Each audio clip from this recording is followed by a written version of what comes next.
Okay, welcome. Topic 2. You survived week 1. How are you feeling? Now you have a pretty good idea of the reading demands, the discussion demands, which are slightly less. Last week you had your summary of current course knowledge, you had your class introduction. By the way, thank you for those. It's nice to meet you, get to know a little something about you. Everybody's wearing many hats. I don't think there's a single just full-time student. So with that in mind, some responsibilities, it's learning how to juggle. I will tell you, I am a firm believer that the idea of balance is a myth. It's a myth. You're never going to find it. I have never found it. So you have to figure out how to prioritize tasks, how to manage your time, and you're doing that. Congratulations. You may find you have to make some shifts. I always do that when I start a new class. I'm constantly taking history classes. The reading is mind-blowingly intense. And so it's figuring out how much earlier do I need to get up? What do I need to add to my weekend so that I can still get everything done? So make those adjustments.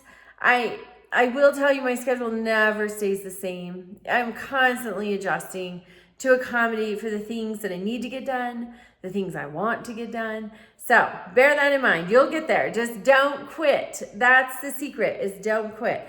Okay, so this week we're looking at the American Revolution and the founding era. So now, your response to discussion question 1, you're finding an Enlightenment thinker, an American Enlightenment thinker. So, for example, James Madison, heavily influenced by the French, Montesquieu, on how to divide the government power. That's why we have our 3 branches of government. That's an Enlightenment idea.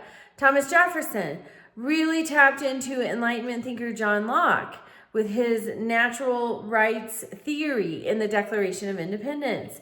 So look around. Voltaire is another Enlightenment thinker who heavily influenced the Bill of Rights. So look around. Find some American thinkers who were influenced by Enlightenment thinkers and became American Enlightenment thinkers.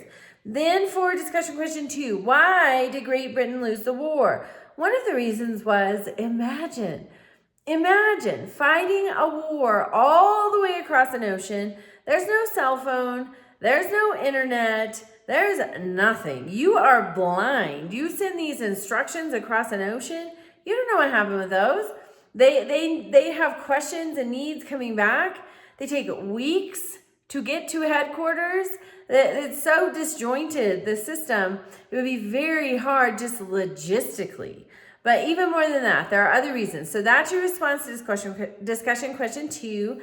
Then for the assignment this week, you're doing a timeline. You need to have at least 12 events. You need to say at least 50 words about each of the 12 events, and you need to have 3 to 5 sources. So I think it starts at the French and Indian War and it ends at ratification of the Constitution. Tons of events in there. Reach out to me if you're stumped with those. Remember participation. Those are your 6 replies to your classmates all week long, and have a great week.